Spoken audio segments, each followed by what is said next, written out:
Welcome to another episode of Your Business Story. I'm your host, Kristen, the copywriter who cares the most. And today I have an amazing guest and resource for all of you wonderful listeners. I have Anastasia Lipske. Is that right? Yep. Okay.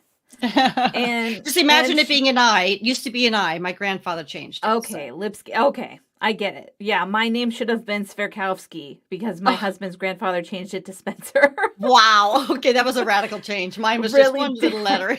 Yeah. But thank you so much for coming on the show today, Anastasia. I'm so glad you're here. Thank you. Where do you want to start? So Anastasia's coming on here to talk about the thing we're doing. It's kind of meta. She's a podcast expert and she helps speakers with and also podcast brand. Sorry, let me start over. I can do this. She helps speakers and podcast guests brand themselves better so they can be seen as the expert and increase the visibility so that they can actually get booked. Is that correct? Is that right? Did I say it right? Absolutely. That's it. Yes. Okay, so what I like to do is we're going to weave your personal story in a little bit because it's your business story and we have to hear how you got into this extremely interesting and specific world. But who is your client and what's the most important problem that you solve for them? My clients are primarily business owners, solopreneurs, entrepreneurs that are wanting to build their visibility. And knowing full well that, not everybody knows this, but people are starting to jump on the bandwagon, the idea of using speaking and or podcast guesting as a means to, generate influence, awareness, and clients. It's one of the best marketing tools that's out there. That's amazing. So I know one of the things that I work with my clients on is visibility, but not through podcasting, even though obviously I'm doing that myself. Right. But the thing that I help them do first before we write a book, before they go on stage, before they go on local media, is we get their core communication set. Right. And we create that base of consistency. So do you find that you have to maybe do some of that work as well? Or are your clients, when they get to you, they already have their consistency foundation? I would say they do not always have it, or they change it along the way. It's been an interesting thing. I especially since the pandemic, so many changes, so many people going in different directions. And so they may have started with me with this primary, package, if you will, and then they're starting to shift. And maybe this would have happened even without the pandemic, but I just feel like so much has been, brought to fruition, this evolvement, even in my own business, because of what happened and continues to happen. It's just like this whole different world. So yeah, it's a little bit of both. I mean, some of them come and they've got it all down. They're clear. They're strategic. Others, they just know that they want to get their voice out there, and then it kind of runs everything in between. All right. I love that. Yeah, because I was just curious because I feel like that's where businesses intersect. And obviously we deal with the visibility piece different, right? Like I create a book, you help them with their podcast. But I was finding the same thing where I'm like, some people really have it. Some people need a little, adjusting. Right. Yeah, absolutely. And, having a book. Okay. So you have people, when you've got a book, using the voice, used to be all we had was literary agents, and people would just go from bookstore to bookstore to bookstore. Okay. And that's the way that they would get the word out, that or the more traditional media that we know of. Then come along the idea of speaking more, even outside of the bookstores, and people were speaking to meetings and conferences and selling their books that way, which, by the way, I'm going to throw this real quick tip out there just for anybody who's listening. Don't let me forget to come back to this. Okay. Because I've just visualized conferences and books. A lot of people don't realize that when you are negotiating with a meeting or a conference, the planner, et cetera, to get in, and maybe they don't have a budget or they don't have as much of a budget as you would like. Always, if you're an author, always ask them about their materials budget. Yes. or their marketing budget, usually more along the lines of materials, because sometimes there's money available there and you can say, you know what? Okay, tell you what, you're not able to give me the full amount that I would like, but if you will buy one book for every one of your attendees and pay for that out of your materials budget, then I'm in. So a lot of people don't think about that. They just, and even the people that are putting on the conference, they're not thinking, oh yeah, I've got this out of their budget that I've got some room in, and I can get this really great speaker if I do this one thing. So what I wanted to come back to though, was the fact that having a book helps you get booked to speak more often. So the primary part of my business was focused initially more on the speaking engagements that I was booking. Podcast guesting came as a result of the pandemic. But that book adds street cred. It has this, there's this assumed understanding that if a person has written a book about it, they must know what they're talking about. Right. So or they must be really goes stubborn. both ways. Yeah, there's that too. There's that too. Absolutely. Absolutely. So you helping people with getting books and doing their books, mine is a marketing tool for that. But if they have if they have a book to begin with, it's going to help them get booked more often because they're authors. Right. And if I was their ghostwriter, it leads right into their high ticket offer and they're going to make a crap ton of money when people read the book. Absolutely. So that's the thing, right? You're saying, hey, look, I'm doing podcasts right now, but it's part of a bigger system. You don't ever just want to have, for a lack of a better saying, all of your eggs in one basket. Absolutely.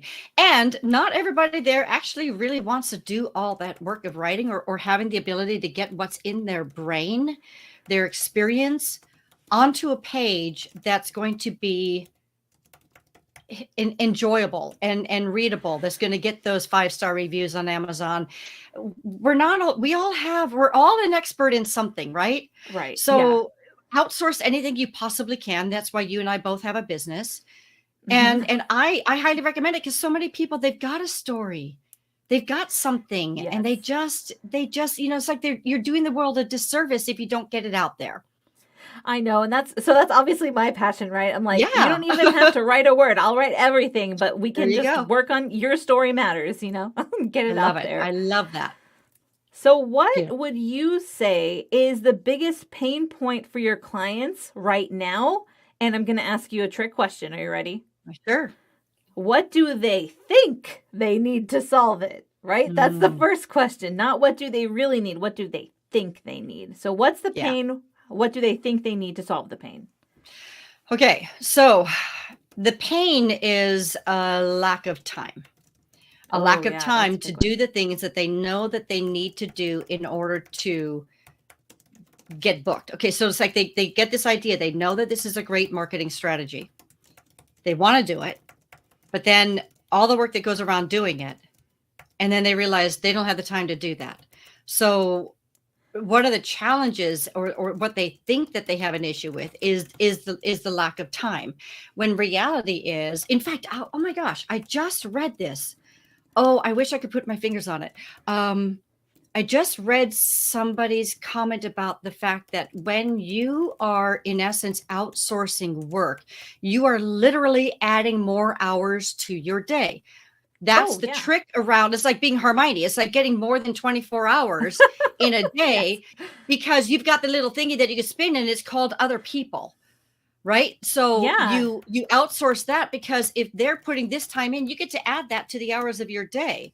So I love that. The reality is that the time is not the issue. It's the right tools, and it's the right tools to save you that time. And in many cases, it's human.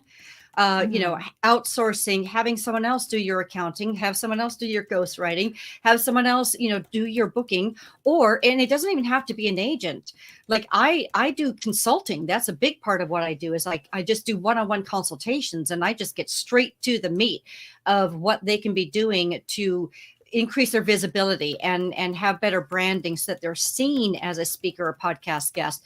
But they can bring their admin with them. They can, I always record it and share it with them. Bring their team, they can bring their team and let their team do it. They don't necessarily have to be doing it. But somebody needs to be doing these things in order to make it worth your while to begin with. Because if you decide, okay, I'm going to go out and I'm going to do podcast guesting, and you just get yourself booked, right? But then you don't do anything with it, you're leaving money on the table, Right. and it's really not a good ROI. It's just a total waste of your time if you're not going to really work it. And yet that's not always something that people have the time or the bandwidth for. So I say that that's the biggest fallacy is it's not so much that you don't have the time. It's, are you utilizing the resources that can help you get that time back? That's what I would say. That. Thank you.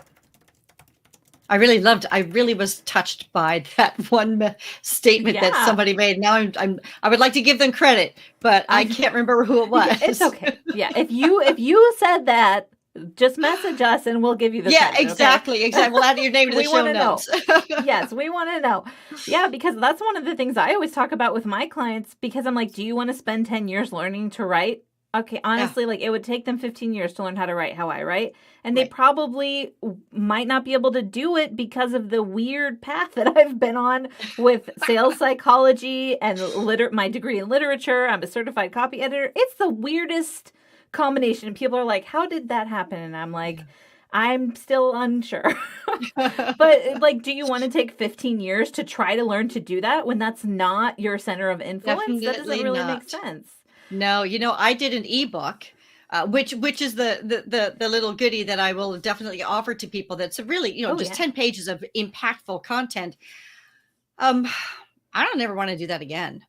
Honestly. I mean, it was just a chapter in a book, and it was a lot of work.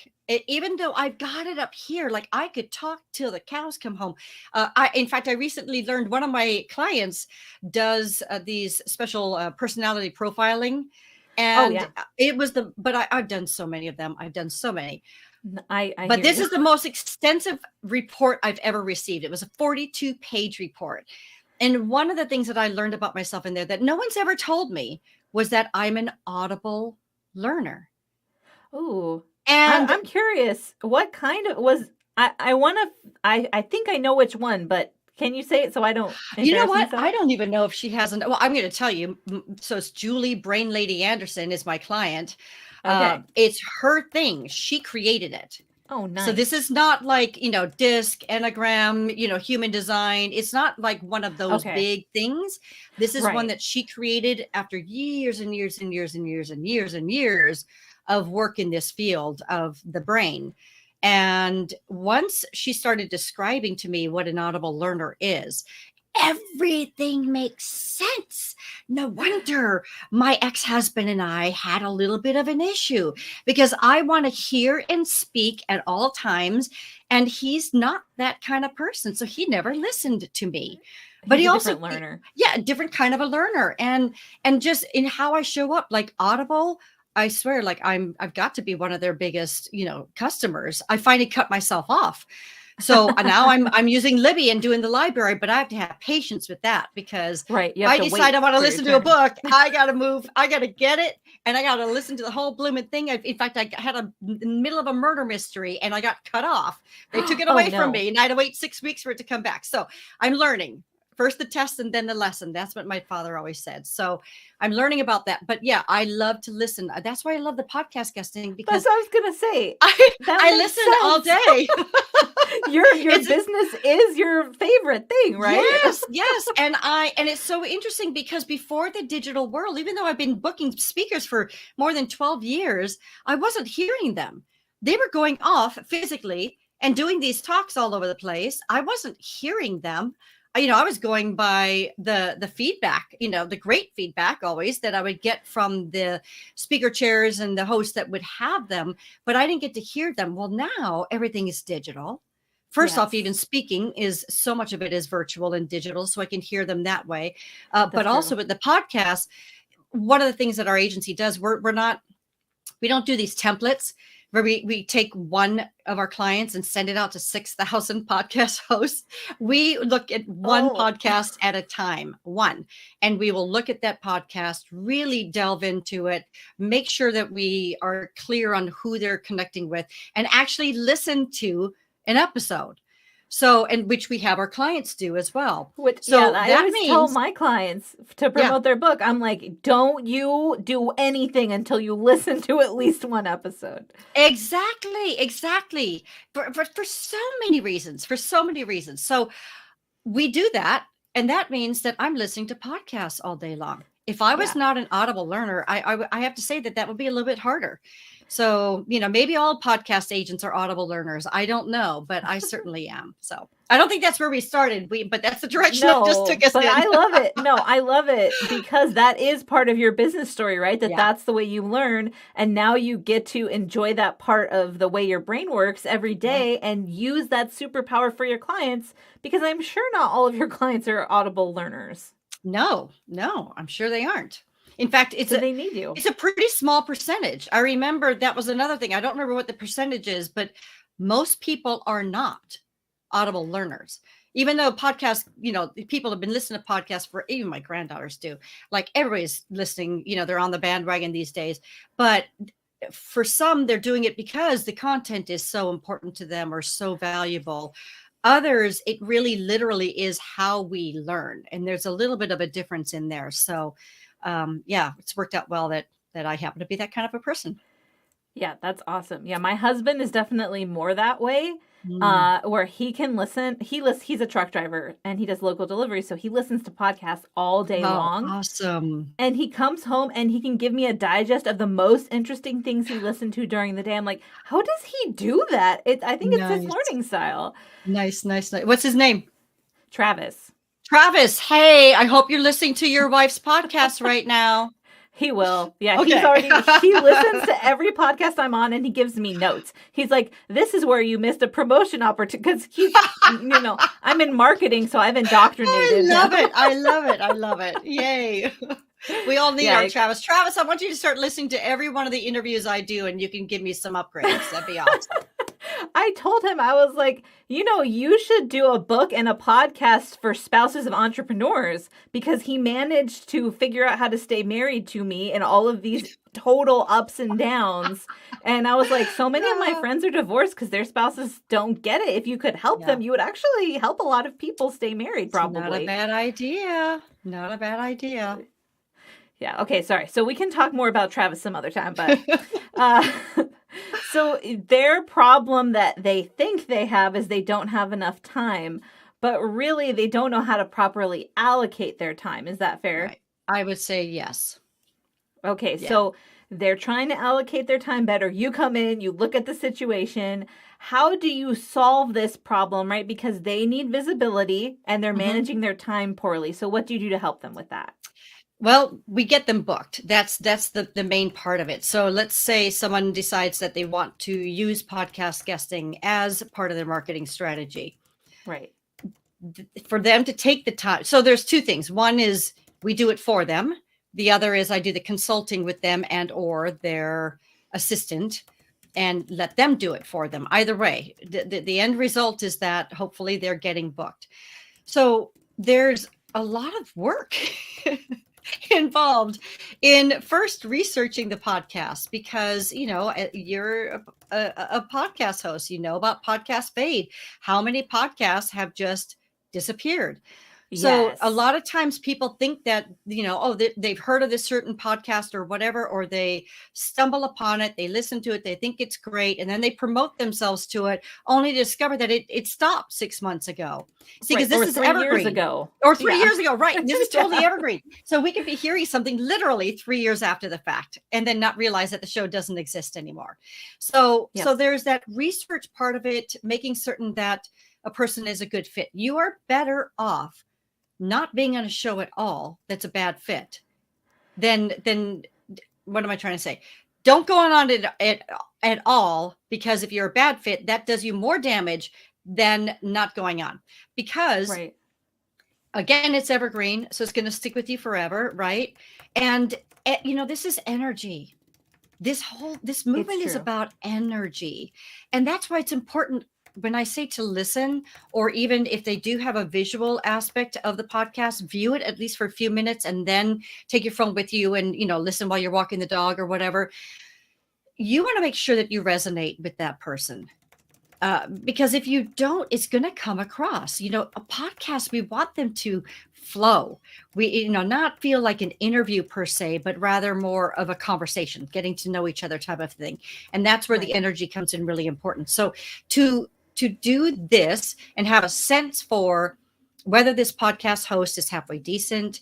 I mean, I'm not going to make judgment. Okay. So let's just say that I have seen and heard some shows that I'm like, are you kidding me? You're stressed out just listening to it.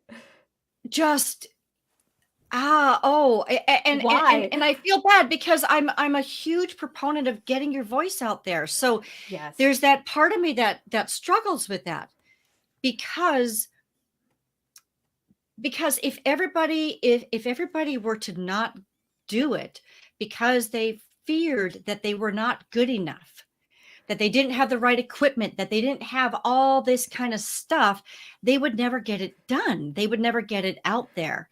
That's so true. I'm conflicted because I believe in storytelling. I believe in getting that message out there. I mean, Moses didn't want to talk to his people. He's like, are you kidding me? I've got a speech impediment. I need my brother. Yeah, exactly. So, but God's like, no, you need to share this message. Yes. So I feel like we have things in our heart. So I always want to encourage people to do that. But I'm also going to say, for those that are starting out, you can still take the time to make certain that you're upping your game.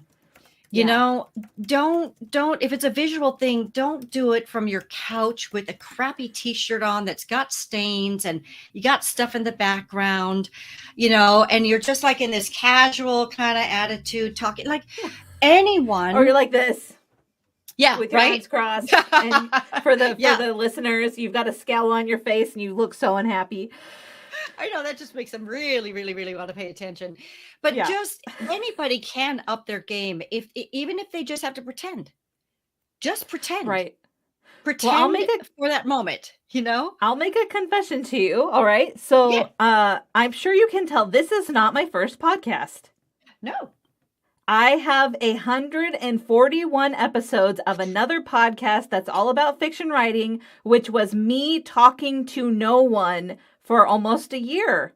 Wow. Because I wanted to do this show someday. And I knew it wouldn't be very fun if I brought on guests. I had no idea what to do. And then we're both confused and I don't make them look like the amazing people they are.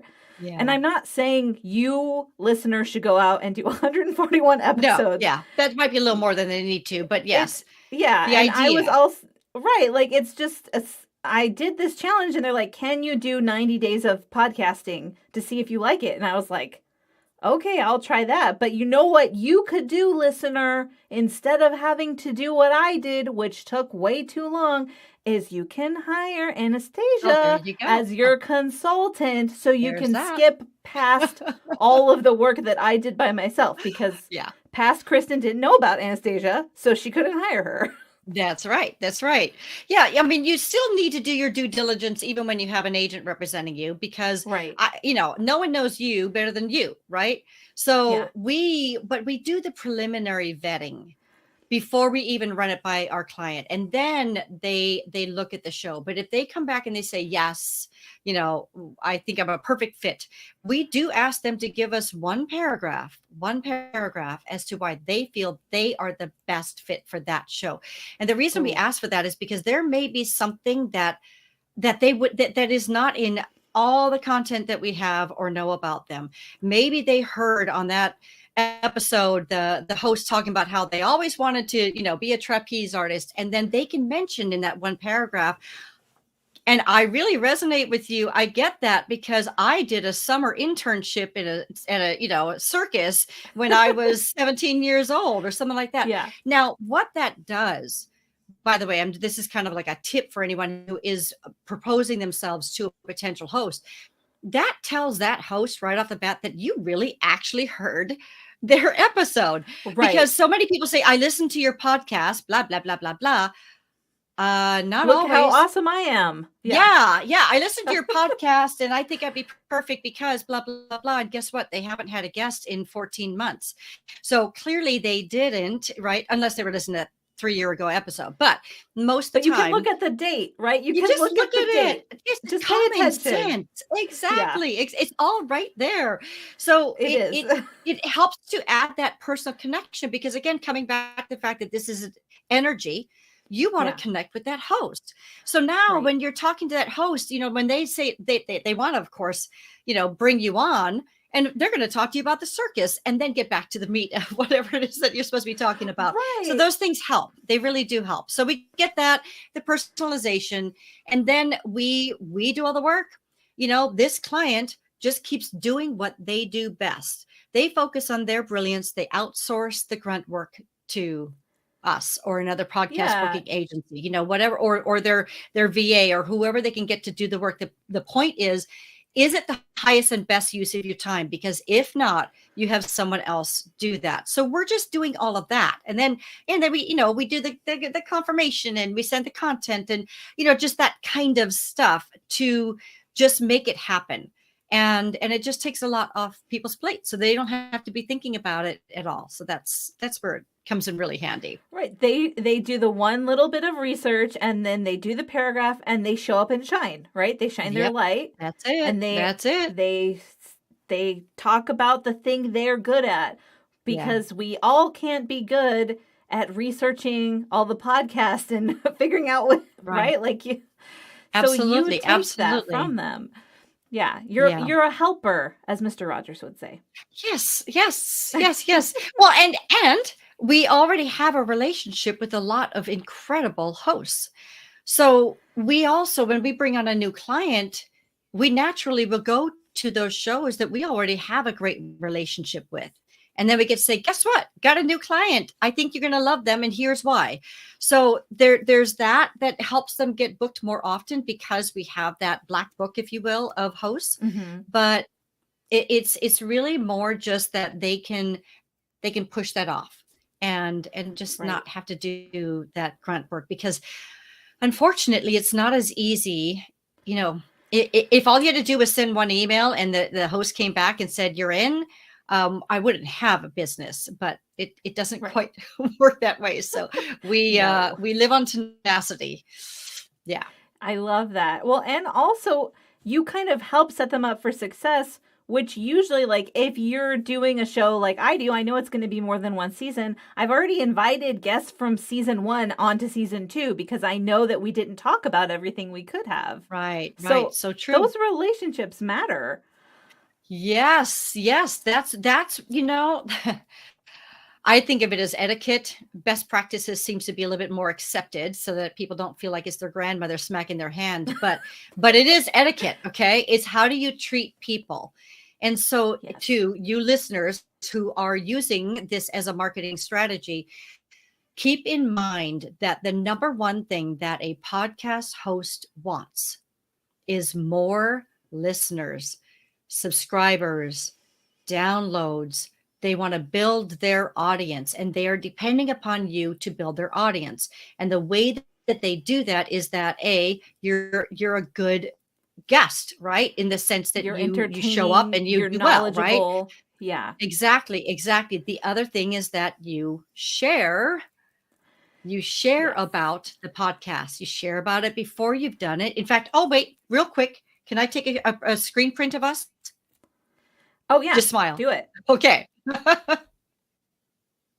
Okay. So I always take a screen print. You couldn't hear, but she took a picture. Yeah. And this is a visual thing. Okay. So it's a visual thing to begin with, the way we're doing this, especially because this is live. And so I probably will have a preview if I share it on LinkedIn. But most of the podcasts, no. Most of the time they're doing it via like Zoom. Okay. And then it might be a month or 2 months before it is actually aired. So I always recommend that you take a screenshot you'll see this. I will share about this today. So socially, nice. If we didn't have a visual, I would use that screenshot and I would just say, oh my gosh, I just had the best time, with Kristen Spencer on her show. I loved being able to talk about my passion, blah, blah, blah. It's going to be released, soon. I'll share the episode when it comes out. Meanwhile, check out her show, do her a solid, give her a like and subscribe. Like I do these things to bless you as the host. And then when it's out and it's aired, then I do the same thing, but only now I'm sharing the link to the actual episode. So ideally a person shares about a show 3 times at a minimum once is after the fact when they're sharing the episode, but even better, twice, the day of, to build up excitement, and then after, and really, really, really ideal 3 times before, the day of, and after. And then you just make sure that you're the type of guest that makes it easy to work with. If they ask you for your bio and your headshot and to schedule a date, gosh darn it, I'm trying to not say bad words, but for goodness sake, just keep a word file, people. Just have it ready. You do it one time, save it, and you're good. Show up like the pro that you are, right? That we hope that you are. And you may be a pro in so many areas, but if you lack in these areas, that's going to affect how that host thinks about you. You're not that easy person to work with. So there's all these different things. I could go on forever, but these are important things so that host is likely to recommend you to another host, because y'all know each other, especially with all these PodFest conferences that collect gazillions of people together in one place, and you're probably sharing your worst horror stories of a guest and your best guess, right? And or you get talking and say, oh, I know just the person, you would love this person, and then you refer them, and people do invite guests back. So it's true. These are all things that are really important. So when you're talking about inviting people back to your show, I'm saying I know that those people you're inviting back are people that were good guests. They resonated, you resonated, and they treated you well, respectfully, and most likely shared about it. So they did. Out there. Yeah. And they, something else that I want our listeners to understand, and I'm sure you talk to your clients about this, but when you share a podcast link in your email list that's not your podcast, you get expert level bonus points. Yes. You borrow their expertise, and you are making yourself look more legitimate and professional, which we all know you're legitimate and professional, but it's a way to show your audience that they're investing their time and their relationship building in the right person, because you're like, look, I'm out here, I'm doing this. And, in marketing, we call this cross promotion, where we're promoting each other, right? You come on the show. I'm telling everyone they should hire you. And thank you. And you're providing so much value to my listeners, and we're promoting each other, and we're also borrowing know, like, and trust from each other, because outside of this podcast, we actually know each other in real life. Right? We're part of the same networking group. And so we know each other. And so when my audience hears you, they're going to be like, oh, Kristen, trust this person. And when your audience sees about me, they're going to be like, Anastasia knows this person, or she wouldn't go on this show because that's too risky, right? And I vet my podcast. Exactly. Yep. Which... Actually, Anastasia, I want to shout you out a little bit and embarrass you some, because when you were checking out my podcast, you were like, Kristen, I can tell this is a brand new podcast. Here's some unsolicited advice. It was 6 minutes of advice. It was only 6 minutes of advice, and I went and did everything she said immediately, and I was able to get a little bit bigger following and more responses just for my podcast. And the whole reason I did it was because she's like, when people look to see if they're going to be a guest on your show, these are the things you want to see. And I did it because, of course, you know more than I do. I'm going to listen. But also, I got these nice little engagement boosts from doing what you said. So thank you. Thank you. That's what I do in my consulting. And so part of the challenge that I have as a person is it's risky. It's risky for me to do that, to just share unsolicited advice. And in particular, a 6-minute video, right? Where I'm doing the screencast and I just show everybody or whatever. But it's hard for me to not do that. I live and breathe this. Now, this is also kind of part of my nature. I have always struggled with the inability to turn off things like typos. Like I find mistakes on cereal boxes, no joke. Everywhere I go, I see mistakes, billboards in people's content. And it was actually really an issue because I would take the time, because I care so much, to send messages to total strangers or big companies. I would see a mistake on their website and I would take the time to let them know, because golden rule, right? If I had a mistake, which by the way, I may, so if anybody finds anything on my website, please let me know. If I would want to know. And I wasted so much time of my life sharing this with people who either came back and said, I don't care, or they didn't respond, or they said thank you and they never changed it. 6 months later, it's still exactly the same. So I struggle with that. And some people, they get triggered by it a little bit. I don't know why, but they do. So thank you for listening. It is hard for me to turn that off though. And then I have this inner dialogue. Should I, shouldn't I, should I, shouldn't I? She feels like the kind of person that would be open to this. I'm just going to do it. I'm going to do it. And if I don't do it right then and there, I will absolutely forget what I saw. So that's another reason why I do it right away. But so imagine, okay, if that was 6 minutes, imagine if I'm live with you doing a 1-hour Zoom and we're looking at your stuff and I'm looking at stuff intentionally. That's what I do. This is what I do in my consulting practice that I'm very good at. And that's something that I can help everyone with. Whereas representation for speakers and podcast guests, I'm not always going to be the best fit. And I know some great podcast booking agents out there. We're all different. We just handle everything very differently. There's no exclusivity. Somebody could work with multiple agents. I don't care about that. But I have to be the right fit for you in order for me to represent you. Otherwise, it doesn't make any sense. I'm not going to serve you. So I shoot from the hip. And I'm always honest. I will never, like when I do my monthly Q&A, that's a free Q&A for speakers and podcast guests who just want to pick the brain of a speaker's agent. I'm very clear. If somebody asks me a question and I don't know the answer, I'm like, I don't know. But you know what? Let me see if I can find out. Right. I will try to find out. That's something that I really love. And that's how my bookkeeper is, right? She's like, if I don't know the answer, I can probably research it and figure it out. And that's why I do what I do. And I'm like, I love that. And I'm the same. If someone shows up and they're like, I know everything, they're lying. They are straight out lying. So I appreciate that you do that, but it is, the benefit of a lifelong learner to say, I don't know the answer to that, but I'm going to find out.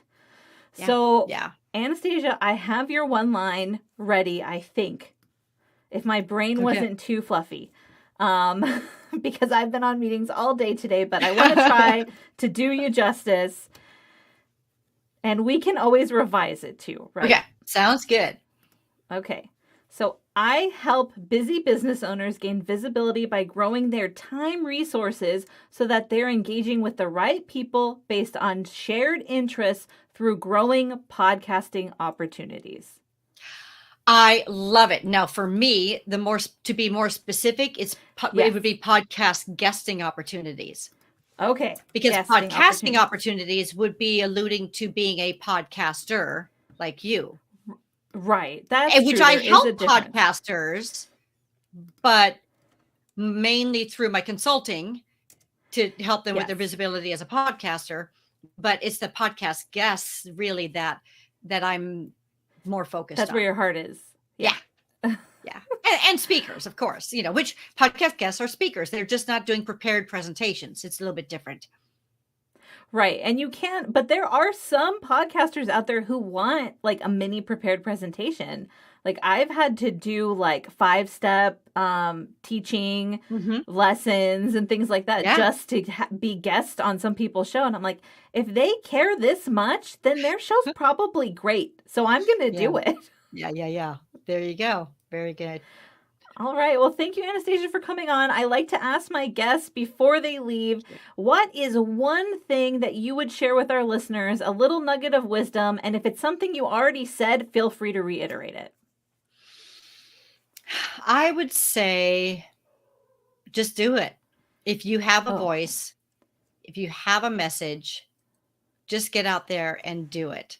And I don't want, going back to what I was saying about, some of the horror stories or things that I've seen, I feel like your listeners are the type of listeners that they get it, and, yeah. and you don't need much. You don't have to have the perfect equipment. You don't have to have the perfect everything. You just have to have the message down and Mm, and and behave as a professional. And if you do those two things, then you're golden. And get out there and start doing it. Don't wait for the perfect opportunity, the perfect time, because it's never going to happen. it won't It's come. just never Yeah. going to happen. And in the meantime, you missed all that time where you could have been doing something and getting your voice out there. So I'm a huge believer, whether it be something that's a personal issue, professional, how you can support people, how you can, in business be connected, or even just help people emotionally through healing, or like if you've got a story that you could share that you've come through traumas or whatever it might be. And you don't have to always stay with the same genre. You might be talking like me. Not that I'm doing it right now, but if I had the opportunity, say, to be on a podcast where we're talking about parents with type 1 diabetic children, I would love the Oh, opportunity to share yeah. my stories and what I continue to go through today, as part of that process. It has nothing to do with my business, but it's my passion. I've Right. got a connection there, and you won't hurt your business by being out there and talking about other things, other than, that, let's face it, there are some things you could be talking about that, yeah, Will there alienate are a lot certain of people. podcasts, right? We've got over 2 million podcasts, and there are some Yeah. pretty, whew, yeah, not Right. those. Right. Okay. If you go on Joe Rogan, you're Pseudonym. going to get certain questions asked to you for sure. Yeah. So yes, you're gonna keep that within a grain of salt. But what I'm saying is that as long you don't have to always be, oh, it's got to be tied into my business, got to be tied to my business. Yeah. If you are paying someone like me though to book you on a podcast, it should be tied to your business, because Right. that's how you pay me. You pay my fees out of your marketing budget, right? Yes. So, Okay, but if you want to start gardening, go do it. speaking of being able to pay you, where should people go if they want to work with you? Okay, I actually have a landing page, and by the way, I do recommend anyone who's using podcast guesting and or even speaking, you have one source to send people to.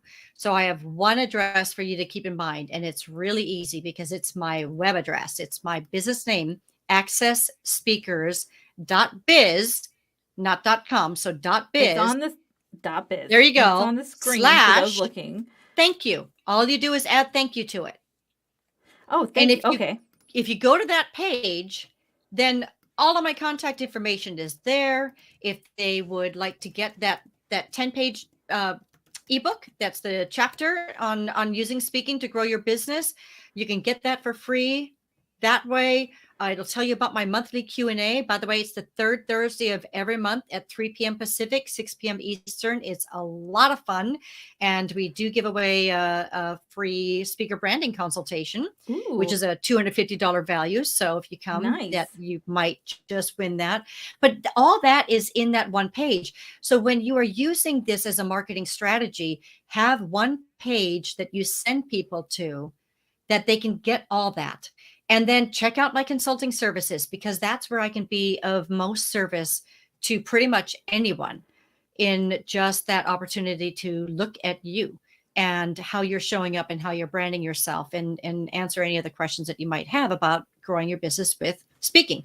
So yeah, but normally you don't take that much time to talk about it. I'm kind of like in this infinity mirror right now because I'm talking about what you would want to do. Right. So You're being very normally you would meta. just say, That's just go to accessspeakers.biz/thank you and you can get my, right? That's all you normally would do. Don't do what I just did. Well, she's explaining it to you listeners. Yeah, that's why. That's what she's saying. So also for those listening, all of the links will be in the show notes.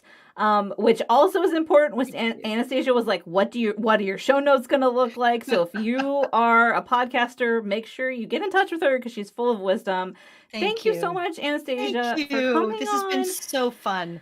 Truly, it was a blast. And for all of the listeners, I just want you to remember that your business story matters. Thanks so much. Indeed, it does. All right, bye. Bye-bye. Take care.